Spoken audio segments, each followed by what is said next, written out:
to say this. All right. It Here we looks are. like we got something going here. Hello. We got It's something me. going. All right. So here I am, ladies and gentlemen. Kordonaski, Yankee T News with my Hello, everybody. good buddy, Jason.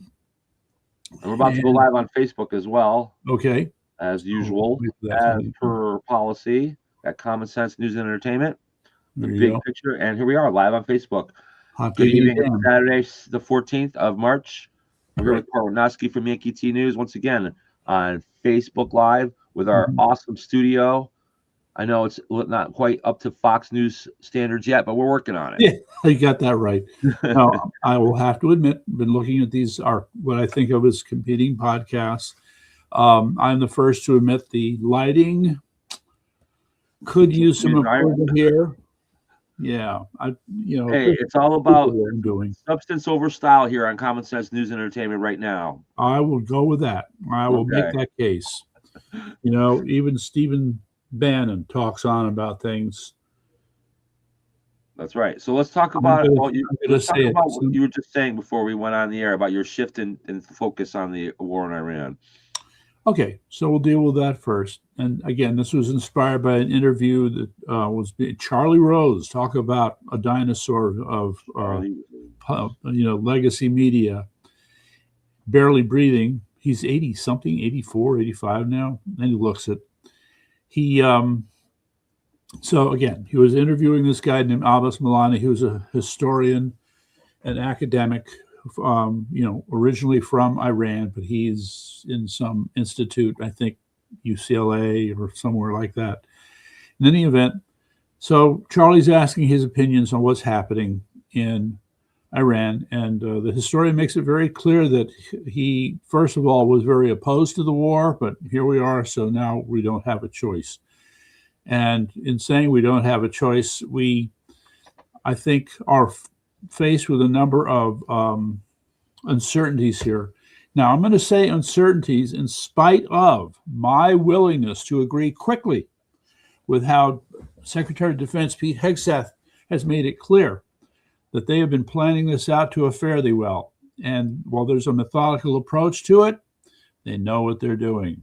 All right. So that may be his way of bullshitting the troops.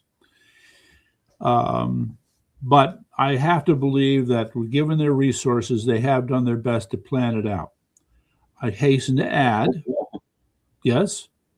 what I hasten to add is that the Iranians have their, quote, counter strategies, right? You can be sure. And it's the same thing. So who's better at what I'm going to call, for lack of a better term, transactional planning, not tactical planning, not strategic planning, transactional planning. In other words, part one is that, yes, they knew at some point the Americans would come. And so I think what we have seen, which I've been talking about, is how they have scattered their resources, their weapon systems, their communication systems, everything they need to remain viable as a fighting force is hidden in bunkers and warehouses and caves and God knows what else in different parts of the country.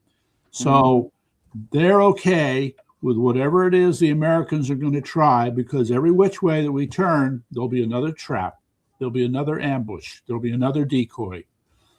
And if we're not ready to handle, we're not ready to handle it. Again, I'll say it again. They have home field advantage, and they know full well they do, and they're taking full advantage of it. Okay, so I don't think, I'm going to say it, as much as we plan, there's only so much you can do. So in the meantime, what is the counterweight to all of this? The counterweight is you're counting on informants. You're counting on people in the population giving you information you otherwise cannot get about all these hidden resources and also about any plans they may have, okay? So, I don't know let me just pause for a second, freeze frame this one thing, all right? There's been an argument about just what the hell happened with the missile that killed all those poor little girls in that school in Iran, which it turns out was a school that was Foursquare based right in an Iranian military facility. So it's a human shield. Yeah. All right. Well, too bad that shield didn't work very well. No, it didn't. Okay. So now there's been this back and forth. Does America apologize? What? Iran is not going to win this war. Iran's not going to. They're not going to win this war. They're going to lose this war. They're going to be gone. Okay. Yeah. Then let's try it this way. Again, endgame strategy. By what means will Iran choose to lose? What form of defeat will they? Well, they're going to go out kicking and screaming the whole way. We know that, and it is going to take time. That's right. The more dead Americans, the better. Okay. How many we got so far that have died in this war so far? What, 9, 10, 11, something like that. So yes, and then all right. So let's hold that thought. Move to how many Iranian soldiers do you think have died in this war so far? What? How many Iranian soldiers do you think have died, or Iranian militants or soldiers have died? We don't really know. I would be guessing, but you know, some people threw out the number 3,000 so far. Who knows? How do you know? 3,000. No. How do you know that stuff? And again, if I may review may review the numbers from the all-knowing internet. Yes, you have 600,000 full-time military personnel in the Iranian army, 300,000 reservists, and 250,000 law enforcement. Again, according to the all-knowing internet. Who knows what the real number is? We don't know, right? All right. Now, since I brought that up, the thing that I texted you about that I want to talk about is this article that was talking about, quote, growing tensions between the Iranian militia and the IGRC. Okay. And I would like to drop in there the wedge, if you will, the fact that we blew their bank to bits. Okay? Yeah, maybe there's some people in Iran that are starting to say, hey, maybe enough is enough. Maybe we should make a change here before our whole country is destroyed. Oh, okay. With this the regular rank and file militia. So with this Abbas Milani guy, he made the point, at least in terms of the information he's looking at, and we'll give him an extra bit of credit because he's Iranian, saying that 88% of the people in Iran, quote, they want change. What does that mean, want change? They want to get rid of the mullahs. Okay. All right. But then you got 12% who don't. All right. And I'd say that's about what? 10, 11 million people? Well, out of 90 million, about 10, 12%, right? 9. 10 times 9, it's going to be 9, 10 million maybe. Yeah. Okay. Okay. But how many of them are willing to fight? You know, that's another question. Right. All right. And right now, the perception I have is that the fundamentalists, though they may be small, have much more of a fighting spirit than the civilian population that wants change. Right. And again, we go back to the same argument that the civilian population has not had the opportunity to think in terms of developing a political opposition or a government that could replace the one that exists now. Maybe that's the next war strategy. Maybe that's our next war strategy in this thing. Then let's foment. No, that's not a war strategy. Okay, it's a political strategy. Okay, war strategy is you kill people and break things. Okay. Right. But I think it's more to it than that myself. Now you got to replace it. So you think, for example, in terms of what happened after World War II when we had the Marshall Plan. Well, in World War II, we used spies, we used underhanded techniques. I'm talking about afterwards, after all the damage was done. Okay. Then you had what was the Marshall Plan, where we dedicated a huge amount of money to rebuild Germany. Yeah. Okay. We destroyed them, and now we're going to rebuild them. Mm-hmm. Now, some people will be scratching their heads. You think of what the Romans did to Carthage, okay? And so what are we doing helping out the Germans? You know, like the Romans who had assaulted the fields and taught them a lesson. But this would have been the thing that was repeated, going back to World War I as well. When we same thing with the Japanese. Did we not help the Japanese rebuild after Nagasaki and Hiroshima as well? Yes, we did. Yeah. Okay. I don't know if you want to call that an enlightened approach, but, I think for the most part, it's worked out generally well. Yes, from a historical point of view. Especially in the case of Japan. Okay, so maybe we have some models here for thinking about how we would, quote, rebuild Iran, all right? But the point I want to make here is that I think that the real source of people who are going to have any kind of impact on the future of Iran are the Iranians who are already in America, okay? Think of the Iranians who have been here for 15, 25 years, okay? They have learned our form of government, how we organize politically as a culture. They get it. All right. So I want to believe that some of those people are going to go back to Iran and organize a viable government. That's right. And we don't need them to be just like the United States, by the way. No. We just need them to not have a policy of killing us. That's all. Really. No, that's it. I think that's it. How do we do this? Okay, part of this is you see these what are they? You see these video clips. Maybe you've seen them too. So people show, oh, here was Malaysia before the fundamentalists showed up. Here was Afghanistan before the fundamentalists showed up. And Tehran and other Muslim countries, thriving places. So you could say that they were modernized in some fashion, westernized, limited degree. How about civilized? Okay, but I'm going to make a comment, and this is going to be a wildly unpopular comment. I got a few of them coming tonight too. So okay, if you can take this violent, hateful, destructive feature of Islam out, okay, if they can ban and eliminate the whole jihadi thing, it's a beautiful religion. It's a beautiful religion. Okay, I'm going to say. But until that happens, it's not. That's correct. That's my and so they're the rub. Any organization or religion of any kind that has a policy of destroying other religions or destroying people who don't do what they do is, in my opinion, a cult. Yeah. All right. Well, keep using that word.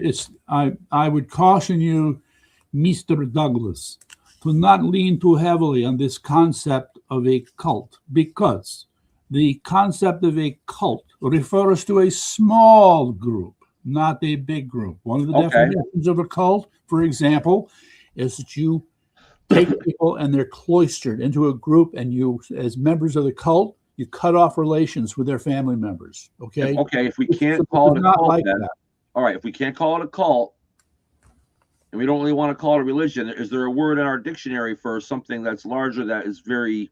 How about a Scientologist? I don't know. I don't know. No, well, I'd have to dig around, but a cult is not. It's well, some people ideology. So if you start, they're a rogue religion. Then I guess they're an evil religion. I mean, so okay, without the jihad, it is a beautiful religion. Mm-hmm. But I've read the Quran. Actually, it's been a long time, but I read the Quran. I've actually read the Quran, or most of it, and the thing is, what we call moderate Muslims. I want to make a little comparison here. We, as citizens of the United States, rely on the police to enforce our laws. Mm-hmm. Even though the police sometimes do things that we wouldn't rather not do. Mm-hmm. They do those things to support what we believe in, the rule of law. Yeah. I'm going to suggest that most moderate, quote unquote, Muslim rank and file people that are not involved in jihad themselves look at it that way. The jihadists are doing what we believe in, but we don't want to. We're not doing it ourselves, because they're doing things that we wouldn't want to do, setting bombs and committing acts of terror and killing Westerners. Right, so but we don't. We are quietly, tacitly approving of it by not putting a stop to it. Putting a stop to it, and how would you put a stop by rising up against it and declaring it not part of our Islam, not part of our doctrine, not what the Quran is really saying, and putting a stop to it and aiding the rest of us. How many imams? We talked about this before. How many imams in America are really stepping up to the plate and denouncing these acts of terror around the country? Very few, if any. Mm-hmm. True on that. Okay, but that's the part where all right. So there's different parts of this. What was that anyway? They believe in the jihad, even if they're not participating in it. They don't disapprove of it. Yeah, and that we also find that some of them are going to try and be subtle about this word jihad. They're going to say waging jihad against infidels includes more than just violence. So there'd be, any and all forms of persuasion. Basically intended to convince infidel to convert. All right. So before convert or die, they feel they have a bag of tricks that they can use to get. But at the ultimate end of the day, it's die though, right? convert At or the end die of is the day, ultimately yes. the goal. Although even then, I mean, the thing is, when you look at these countries that are predominantly Muslim, they still have Christian populations in them.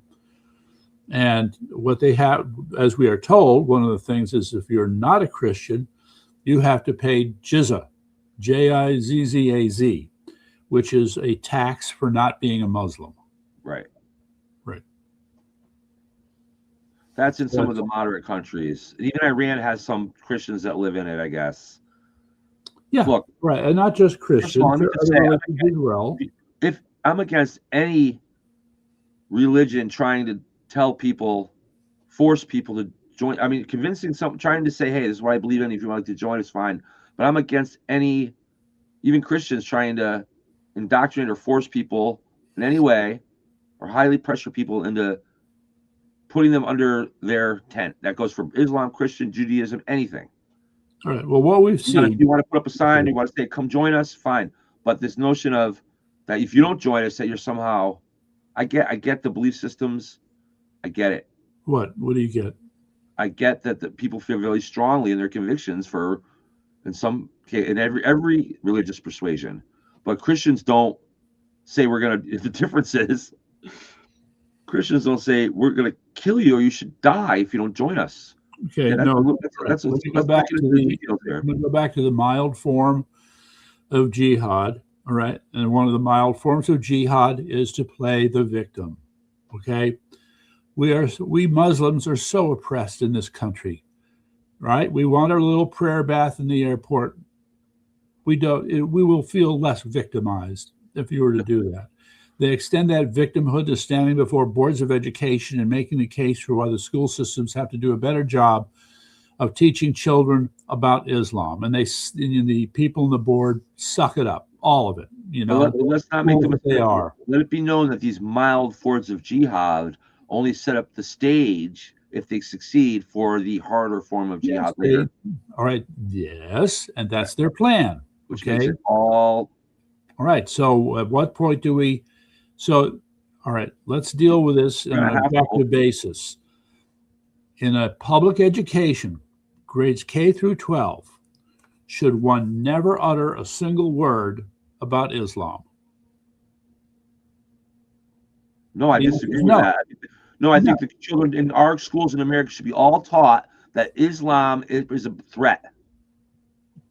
Well, that's a threat to our people, and that although we have freedom of religion, and that we should allow peaceful Muslims to practice their religion in their own accord, not in our airports, not in our established places, not in our public places. I don't see any crosses on the walls at the airports. Do you?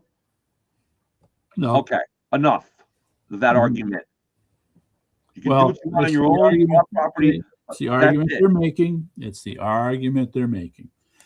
It's a bullshit argument. Right. Someone should stand up and say it. You know why people are afraid of Islamic phobia is real. They talk about that word as if it's some kind of disease. We talk about TDS. No. That is real. Yeah, okay. Islamophobia is also real, but it's real because there is something to be afraid of. You should be afraid of Muslims in this country. You should be. Right. Okay? Yeah, that's sad. All right. Well, then, all right. I feel we're dipping in an area where maybe I don't know as much as I should. Case in point. India. Okay. What is the Muslim population in India? Oh, it's probably very high. Yeah, around 20%. Sure. Okay. So if there is any country that knows about dealing with Muslims, it's India. All right. That's a good point. All right. Not to say there aren't a lot of peaceful Muslims. If you go back, for example, in the life story of Mahatma Gandhi, you're going to find these accounts where, he did his best as a Hindu to make peace with Muslims.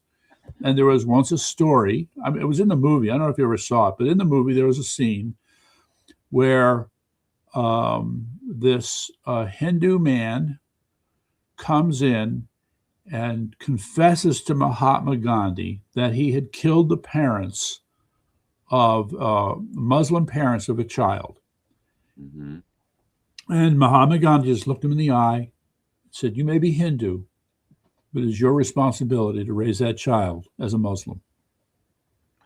Okay. Because he So, took his parents out who were Muslim? sorry? Because he took his parents out who were also Muslim, you're saying? Correct. That's right. All right. So, yeah, I would say there's a certain weird kind of divine justice to that, but that was the message, and it's Again, there's no reasonable moderate voice in the Muslim religion that stands up and takes any kind of precedent. Maybe Mhm. in India a little bit, but there's not there just isn't. The mantra in the Muslim religion is that a world of Muslimhood ultimately, and the end of the rest of us. All right. Well, I think Whether it's slowly but surely through the slow walk, or whether it's through jihad, through knives and war, or whatever, through bombs. Whether it's that's they have all different methods. It's evil. It's wrong. It's perverted, mhm. and it needs to be exposed for what it is. And I'm sorry, just now Well, there are peaceful, loving Muslims out there in the world. I'm sure there's a lot of them that don't want to see the Western world end, but again, they're complicit in it. They know what's going on, and they don't speak mhm. up. So, in other words, good if there is a good Muslim wing that wants to take control of that religion and make it a peaceful, coexistent type of thing, then they should rise up and do that. Otherwise, we're going to do it for them. Enough of this. Enough That's is my enough. point. All right. So the battle now for some has shifted to Texas. All right. I don't know if you were aware of this. What was it called? Epic City. It's this huge quote development project that a Muslim community wanted to establish, I heard about and this. basically build a Muslim city in Hmm. Texas. Now, as it is, there are already quite a few mosques in Texas, and this um, has raised alarms because if you're going to have a Muslim town or city, now they're going to argue that this is a group, a community that should live by Sharia law. Correct. All right, and this is the sort of the thin entering wedge. This is the camel's nose in the tent, so to speak. And I think enough people have spoke up about it, and the Texas government has gotten involved enough to at least slow this down, if not stop it. Good. But you still have other efforts by CARE and other Muslim groups who are still trying to push their Doing for it, way probably. into Texas. Hmm. And, it's going to take a lot more than this. There's, in As soon as fact, it it's comes gotten into the so court of bad law, that Steve Bannon on his War Room has now devoted a special segment just to fighting Islam in Texas. That's it, just fighting Islam in Texas. That's all. Getting everybody he can together to try and rile up as many Texans as possible, stand up against these games that they're playing. yeah. I'm going to say there are at least two areas.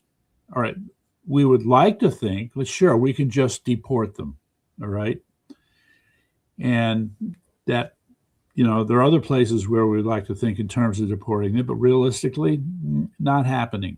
So instead, you've got these two borderlines where you try to slow them down. One is the adoption of Sharia law. So us outlawing Sharia law Right. is a step in the right direction. Well, our Constitution clearly provides for the way our court of laws should run. So if you're going to start a town in this country, then that courthouse is still what it is, and you can't change that. And the idea that we could create a court or some kind of court under Sharia law is it's. I mean, I can't think of anything more unconstitutional. Can you? No, I It's can't. basically ripping up the entire thing. So, You can't do all right, that. so you take this dilemma, and let's just expand on that little dilemma for a minute. So you've got Sharia law, which is unconstitutional. It violates the Constitution. It is It's as treacherous. antithetical as a form of law to anything we can. It is as antithetical to the Constitution as anything we can think of. So here we Mhm. find this. And so now, what are you going to do? There's, here and there, people have made some noise about how Sharia law needs to go, but I think there needs to be a bigger statement. I don't know if we need to have Congress. Maybe we do need to have Congress pass a law Ban and Sharia law around the country. outlawing Sharia law. Mhm. That may be the answer. But meantime, pass the SAVE Act, or you're in for it. Yeah, Just feelings of saying. flood. Yeah, so You we'll know, get to the SAVE Act later. Let me point this out. You mentioned we could deport them, right? Well, let me make a comparison for you. Yes. I made the other day with you off the air. All right. World War II, 1942. Roosevelt, I believe, if not by executive order, or did Congress enact this, they decided to intern the Japanese Americans. Remember? Okay. All right. I don't remember. I wasn't there. But if you were a Japanese American, even if you were a law-abiding Japanese citizen, you could have been taken out of your home and put into an intern camp. Nationality is not a religion. I'm talking about war here. Yes. World War II. We were at war with a We turned nation. to Japanese citizens because we were concerned about what terrorist attacks by Japanese in our country. Right. Which there was very little evidence of any of that. Right. The basis Here for we have, action. I know the distinction between religion and nationality. I get it. So why are you making this But here argument? we are, 75, 80 years later, and we have a group of people from different countries, maybe, but still representing an ideology. Like the Japanese had an ideology as well. And there are literally attacks and people being killed around the country. There are bombs going off and things like that. Yeah. You have a real threat.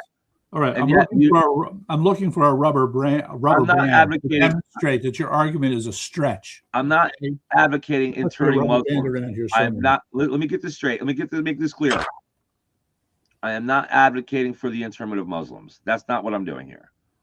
What I am doing is making a practical comparison, though. But it's not. It's a very what we did to the Japanese over something much less than what we have now.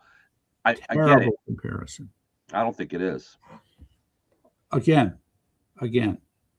I know they're talking about nationality. Religion. If you are complaining about a set of religious beliefs, which we happen, by the way, to also believe has, shall we say, an all too strong political component to it, but they still advertise themselves as a religion. You know, the idea that you're going to... I'm not... So you're saying the Bill of Rights states that freedom of religion is unlimited. If you have a religion that says we're going to come kill all of you, then I'm sorry, we just have to sit back and just deal with that, because that's what the First Amendment says. There has shower and quiet theater. There are exceptions to our Bill of Rights, and any religion that comes to this country and says we're going to wipe you out and kill you is not legal, and it should go. It should be gone. Okay. Banned if necessary.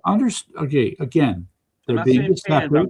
They're being deceptive. Okay. They're not always saying kill the infidel, but you have some that are. They are saying that. And the others shut up. And I have to remind you, to see if I can make a song out of this.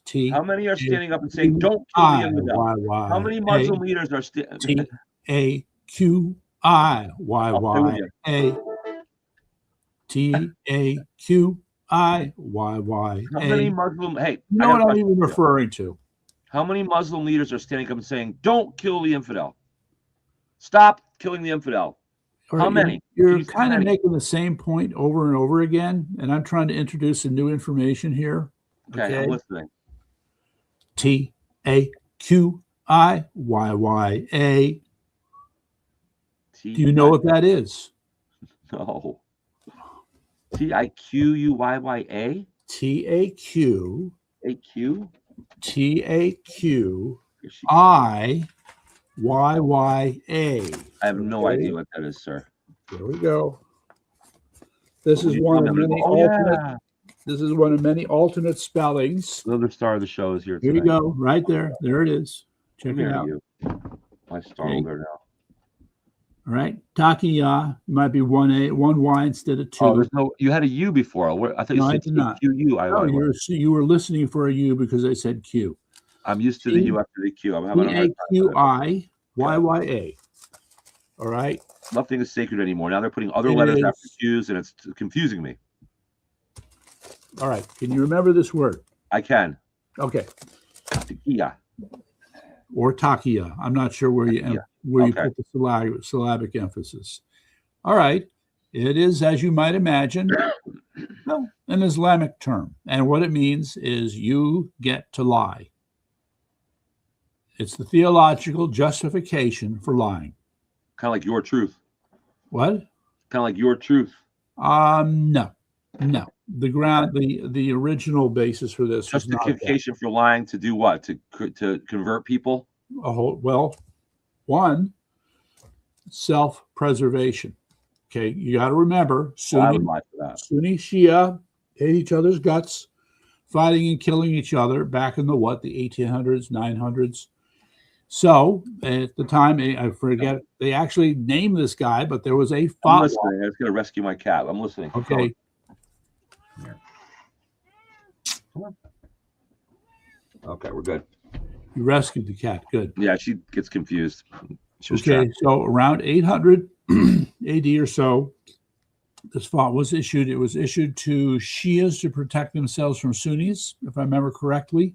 Okay. And basically, if a Shia was challenged, they could lie that they were actually a Sunni when they were really a Shia so that they would not get killed. Okay? So that was the original thinking. But like every other idea, there was mission creep. And so the idea of lying for self-preservation extended to other areas. Lying to hide your identity as a Muslim. Lying to pretend that you're a Christian when you're really a Muslim. Okay? Lying that you're on their side when you're really not on their side, etc. Being a mole, etc. Okay, so that's taqiyya or taqiyya, right? And you got to remember it well because it's a standard operating tool for Muslims. Okay, I think we might perhaps the English equivalent of taqiyya might be gaslighting. Okay. Or being a mole. So understand that when we're talking about CARE and the representations for boards of education about educating kids about Islam is a form of taqiyya because they're really trying to indoctrinate, as you have pointed out. Okay. And other times when you have someone like Mayor Mamdani talking about X, Y, and Z concerning Muslims, you can be sure that he's lying. He's engaging in taqiyya or he's gaslighting us. All right. So understand that in Christianity, there is no provision for lying. I can't think of any, in the Ten Commandments. I can't think of any excuse for lying. There's no excuse for lying except to save your life. Okay. In practical terms, yes. So you had the example of, was it Peter? When Jesus looked at him and said, before dawn 3 times you will deny me. And that's what happened. So Jesus knew what was happening. Okay, so yes, that was a case of lying. One of his own disciples lying to save his own skin. Yeah, I get that. Okay, all right. So but there's a difference. He saved his own skin at the expense of. I'll save you, though. But I would lie to save my skin against like a mugger on the streets of New York or something like that. Okay, well, if it works, It works, right. Anyway, I just find myself, all right. So I think we've kind of worked this ground pretty good for now. Where were we? We're talking about Iran and so my prediction is at least, all right, so this Marine Expeditionary Force that's on its way, but sort of following not far behind, we're going to see, my prediction is more and more of a movement actually forming here in America that will set up for moving into Iran. Okay, so here's my wild idea. So the Marine Expeditionary Force shows up at Karg Island. Okay, kind of it's separated from the mainland. It's a good place to start. Well, since Karg Island is still considered Iranian territory, that's probably a good place for a new government to set up shop. Sure. So I think perhaps some of the Iranian Americans who have made a commitment to restoring some form of democracy in Iran will set up shop on Karg Island.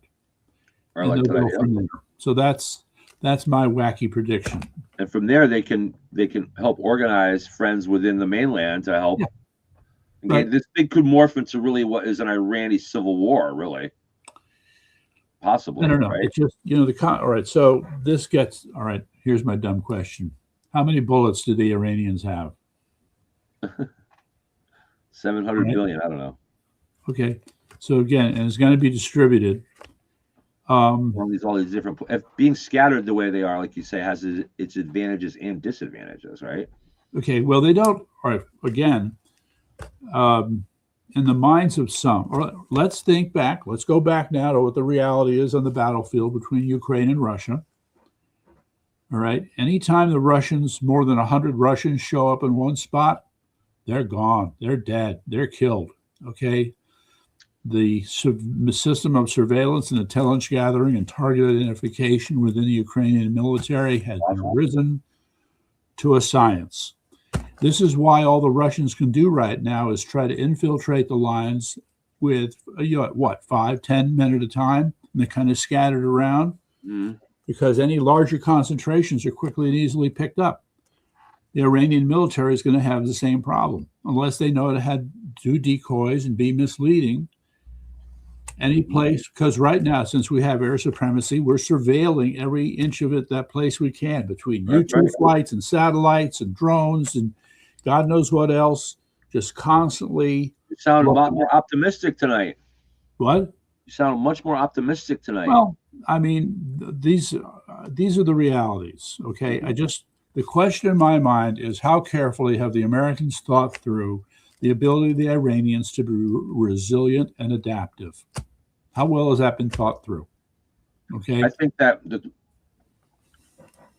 the talk of the 4 or 5 weeks war is probably not good. I think it's going to take months before things calm down. Like, I think the war itself, the bombing campaign will end, and eventually it'll be a struggle on the ground in Iran. And I don't mean a lot of American troops, but I mean kind of like Iraq in a way. Mm-hmm. The struggle to develop a friendly, reasonably democratic government. It doesn't have to be even all democratic, but it's got to be not so theological, essentially, not so jihad driven and against us, against the Western world, against the free world, for that matter. Okay. So that objective will take a lot longer than the 4 to 5 weeks that Trump. Well, a fair question is, what, if any, models are there for so-called moderate Muslim governments are there to be found among the 54 Muslim countries in the world? All right. Good question, because 9/11, a lot of the people that harbored 9/11 came from Saudi Arabia. So I want to mention Saudi Arabia as an example. Yeah. I hate to do that. Right. My first thought is that we may find that the model for a moderate Muslim government is going to be Indonesia. Okay. So, right. So it's something that has to be explored a little more thoroughly. But yes, Indonesia would be, if you're going to have a Muslim government in Iran, that's where I would think you want to start thinking about how you're balancing democracy with the demands of Islam. And we know that even if all this is successful and we're able to win this war and develop a friendly government in Iran, everything seems okay, these jihadists aren't going to go away. They're going to try revolutions in other countries and try to take over in other countries and create a state for themselves in other countries. And so the word from the Western world to the Muslim world is essentially, no, get control over that, or we're just going to have to, we're going to go to war with any nation that develops a kill America or kill the Western world mentality. So don't try it. Don't try it. Okay, let's go back a little bit in time. All right, we're going to go to Iran 1 year ago. Mm-hmm. All right, 1 year ago, Hamas was in good shape. Hezbollah was in good shape. Mm-hmm. All right, and Iran they were the proxies for state-sponsored terrorism from Iran. So they're doing their thing. And Iran was helping out the Houthis in Yemen. Okay. Yeah. So, and I think they were also something of a troublemaker in some African countries, if I remember correctly. Okay. Yeah. So you had this sphere of influence. In the meantime, as the story goes, they've also continued to deploy these secret sleeper terrorist cells, not just in America, but in Europe as well. Mm-hmm. And I maintain in America, they ran into a wall called Latina booty. Mm-hmm. Right. Yes. There's nothing like a hot Latina girl to make you forget about Allah. So, or a McArch sandwich. Yes. So, all of that said, we find ourselves looking at the current situation. Yeah, a year later, what you're saying is a year later. Yes. Right? So a year later, Hamas has been gravely reduced. You had those incidences where leadership of Hezbollah was taken out, like with the pagers and with the radios. Mm-hmm. Okay. we should not underestimate how much that this has really impaired those groups. That's right. They've been impaired to the point now where even the Lebanese army could contemplate getting rid of Hezbollah within their own borders. Right. That's what we see as a discussion right now. What in the news we just heard? Israel's going for it again. Now it was not a happy ending for Israel the last time they did this. I forget when they did it. It was 2010, 2012, 2006. I can't remember. What are they doing? You had a large scale invasion by Israel into Lebanon for the purpose of getting rid of Hezbollah. Okay. And it did not go well. Okay. Did not go well at all. So, I mean, yes, they may have reduced Hezbollah at the time, but hey. When you say that's an ill-advised move by Israel is what you're suggesting. And is that because of the relations with the Lebanese and other nations, or just because you think it's strategically a bad, like strategically not a tactical good? They're too strong there. Hezbollah's too strong in Lebanon. Okay. In hindsight, we realized that the Israelis were not able to get rid of Hezbollah in Lebanon. That was 10 years ago, though. Now it's different. Right. That's the argument. Right. Okay. So now we're looking at this again, and Israel's looking at this and saying, we were able to take Hezbollah down a couple notches. Now I think we can finish them off or come pretty damn close. All right. They do not have.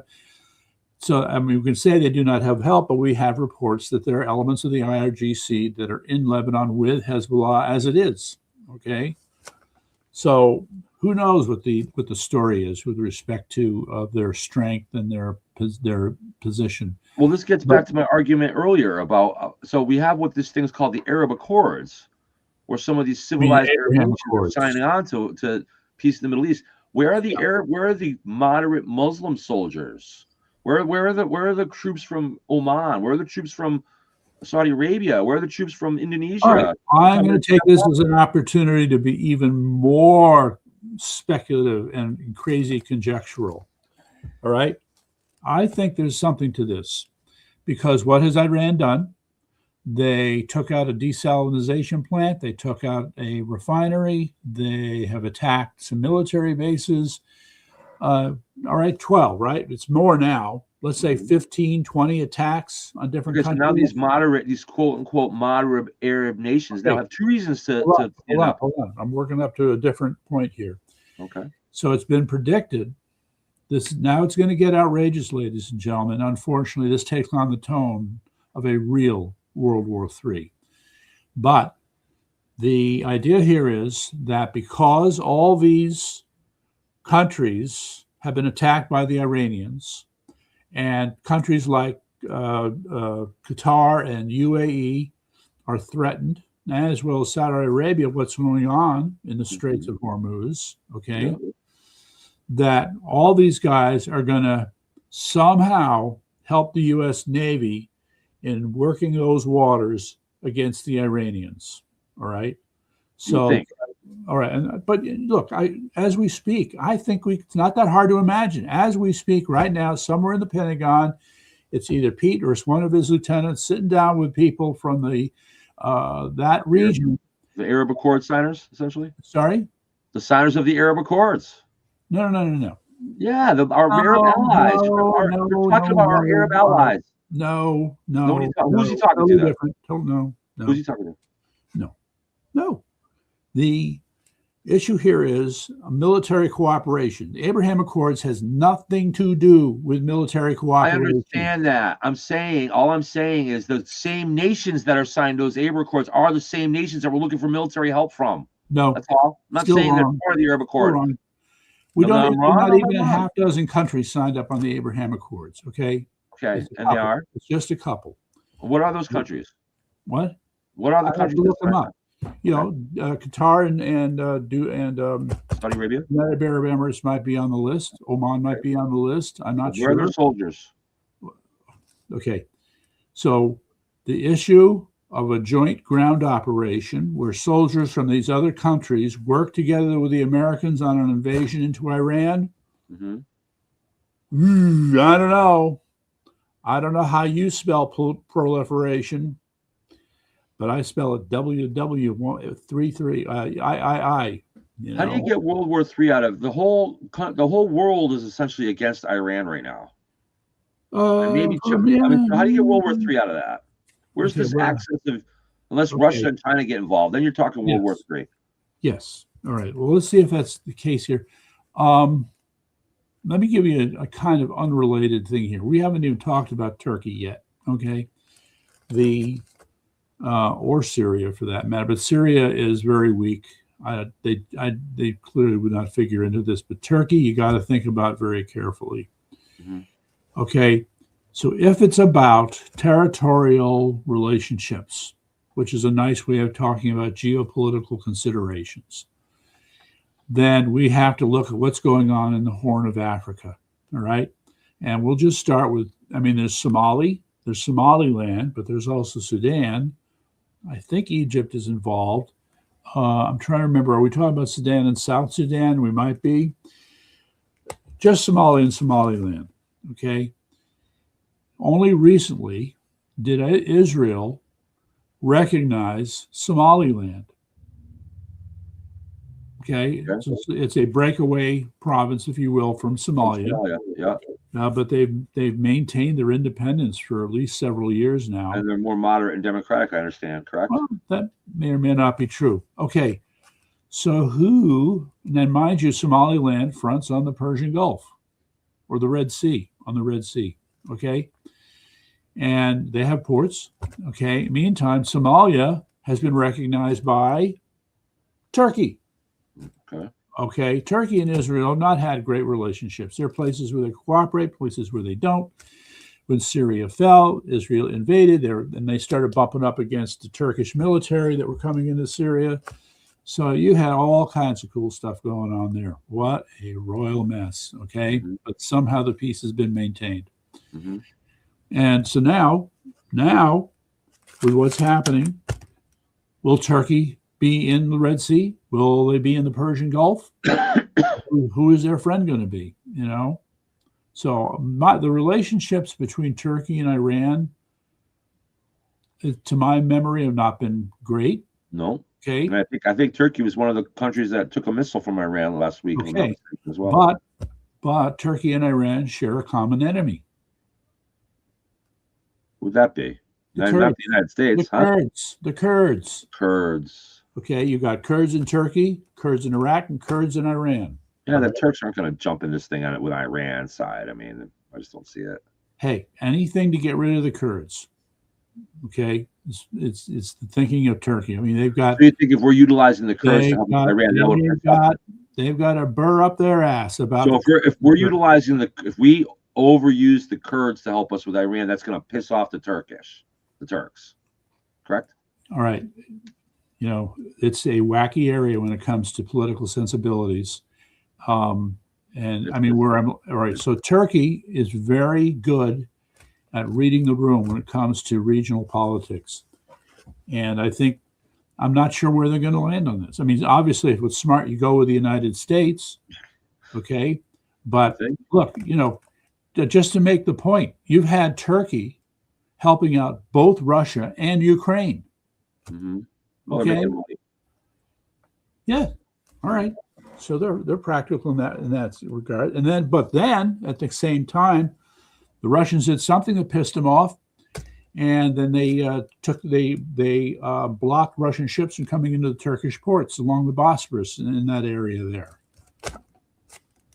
All right. So you got that. Meantime, just to put the cherry on top. The Crimea has a very rich and complex ethnic history. And you had a call by the Turkish government basically claiming, hey, Russia, yo, forget Ukraine.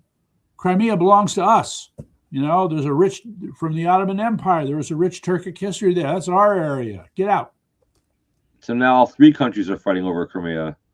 Well, they're not fighting so much. They work within their limits. But over it. So I'm just illustrating how Turkey can be very, slippery, I guess, when it comes to the way. How lucky those of us who were born in this country really are. You could say that. Mm-hmm. But yeah, so, Eric, I don't know if Eric's listening. Wait, what do we got here? Iran is not Yugoslavia. Remember that. We got about 10 minutes left. No, wait a second. Not so fast, buddy. No.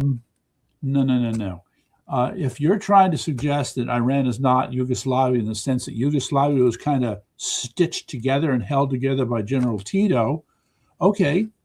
But they're both examples of countries that are incredibly diverse ethnically, okay. Maybe, this is a fair question. I would want to study it. All right, so I'm not going to jump. Yugoslavia, never China, death to America. Just saying. Yeah, anyway, and this other, then he adds, unless U.S. or Israel decide to put 1 million troops on the ground, Iran won't stop fighting. Well, that is exactly the point that I've been making. Well, they got to go down from within. They've got to be taken down from within. Yes, right. So on that we agree. But what that's going to look like is a big mystery, only because it's just too fluid, too foggy.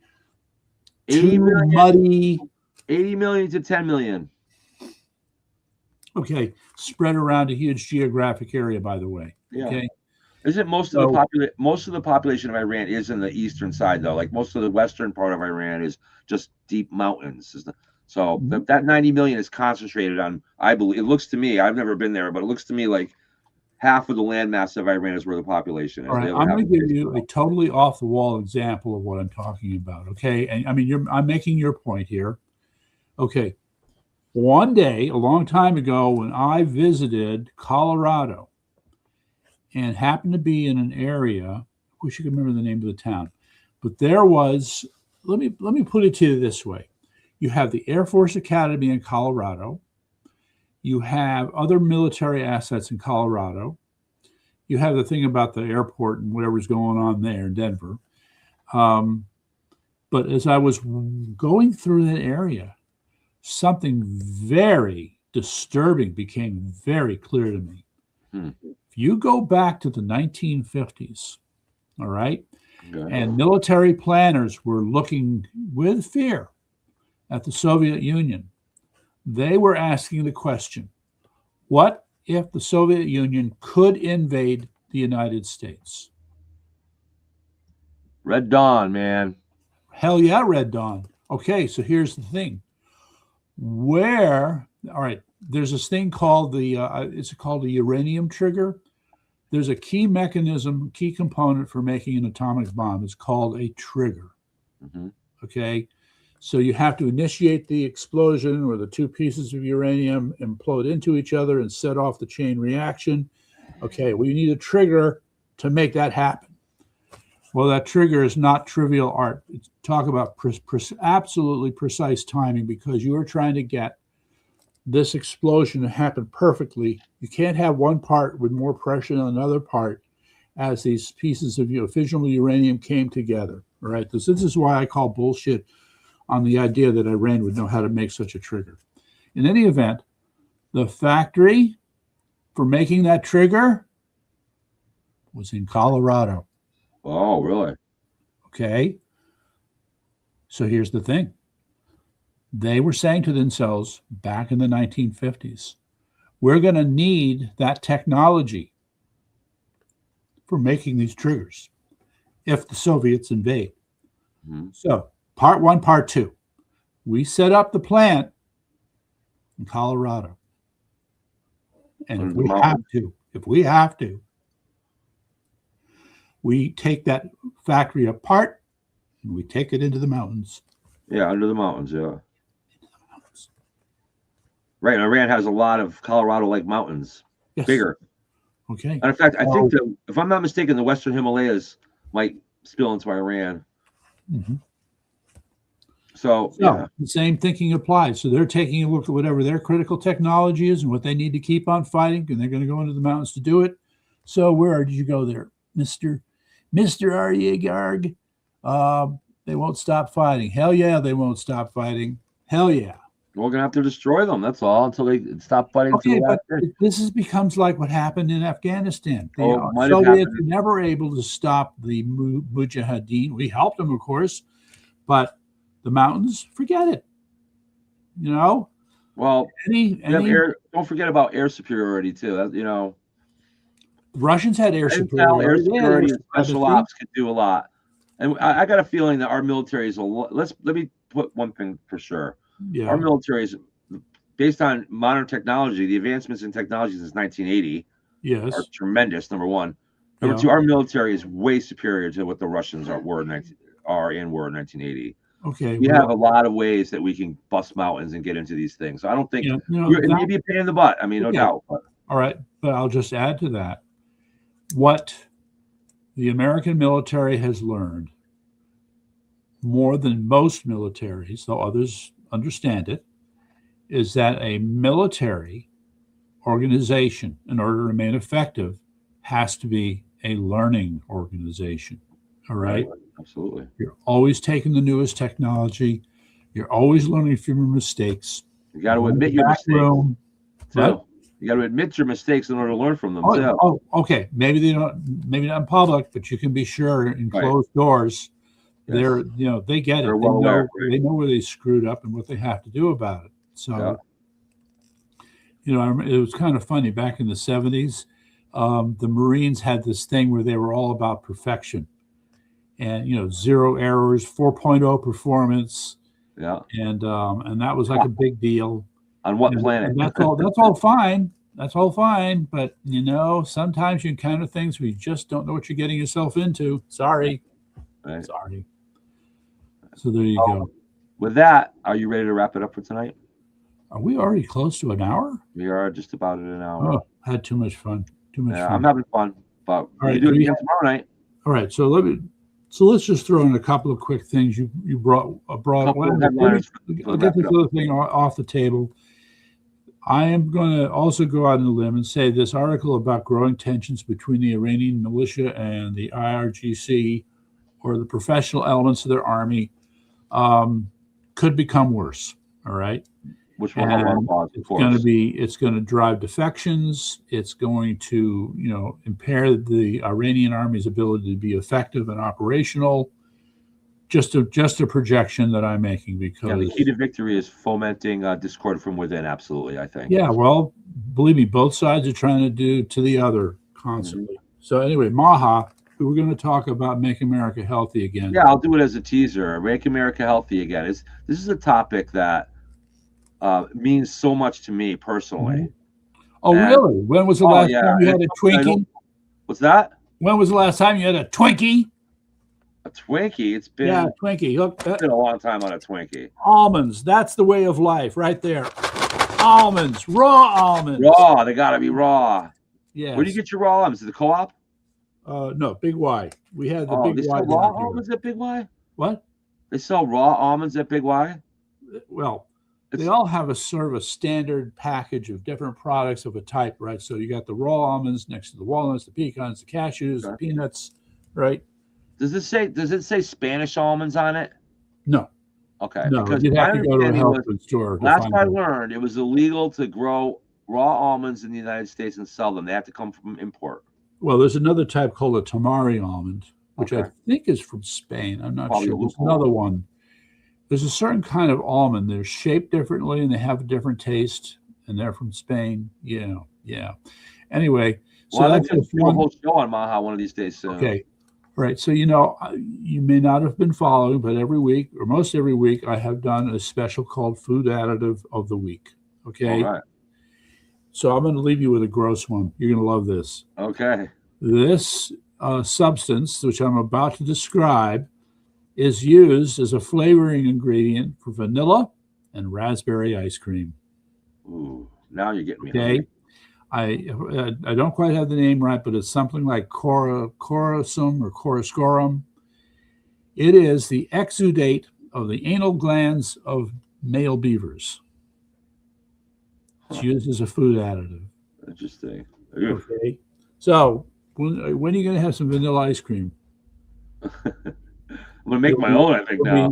You'll be imbibing the extracts of the anal glands of beavers. Yum, yum, yum. Okay. So there you go. That's a good basis for a lot to talk about in Maha. And I think at some point, next time we're on, I want to tell you guys the history of what went wrong in our food supply. The history of what went wrong. Yeah. Well, what year are you going to use? I'm going to start with 1940. Oh, really? Okay. We'll see how that year goes. Where, well, actually starts in the 1800s, but 1940, up until 1940, if you go to that year, most Americans were eating food that was produced and grown within 15 or 20 miles of where they lived. Mhm. And it was not generally either raw or naturally made without any preservatives like your beaver ass stuff you were just talking about. Yeah, beaver ass stuff. Yes. And also in 1940, the number of Americans that had type 2 diabetes Yes. was probably under 50,000. Okay. So In other words, there was almost nobody. I want to set it up this way. I put the date for where we went wrong to 1970. Okay. And so I'm going to give you a homework assignment. I want you to look up the history of obesity in the United States. And I want you to see where we went from 2% of the population being obese to what is it now? 20%, 30%? Like something, yeah. And Yeah. children too. And the children too. But yes, I would like you to find that graph. All right. Okay. And what so occurred? yes. What occurred in around 1970, which is around when I was born. Graph isn't going to tell you that. All it's going to tell you is that cases of obesity started to follow this line. It's almost a straight line in the way it got worse, which is just astonishing. But Okay. there is a culprit, and we will talk about that culprit. That culprit showed up in 1980, and that one really, I think, contributed significantly to the growth of obesity. But there are clearly these other factors, and I'll tell you, one of the hardest things to talk about is what we would call what am I looking for? It's the cross effect. So if you take one bad agent and two bad agents and you put them together, it wasn't a case of 1 + 1. Yeah, it was 1 + 1 = 20. in a case like that, yes. And so yeah, taking one out, all right, that's a move in the right direction. I'm just not sure that picking on, I mean, just so you know, artificial colors are also what are called coal tar derivatives. In other words, it was from coal tar that things like FDC yellow, and RD40 red, and all these others, they're originally from these scientists who were messing around with coal tar. And they managed to come up with these because coal tar is incredibly complex chemically. Well, at the end of the day, it comes down to profit over people. Sure. Well, not just profit. I'll tell you my story next time.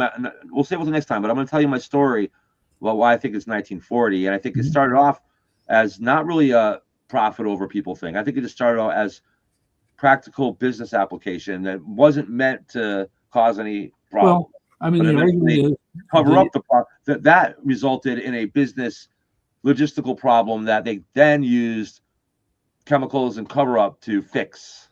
Well, to put it another way, cheap food was a tool for prosperity. In other words, to lower the living costs of individuals by being able to produce food as cheaply as possible was clearly in the interests of people in the United States. Okay? And not just produce it cheaply, but be able to distribute it around the country. So that's where it broke, in my opinion. I'll give it away now. Distribution? Talk more about it next time.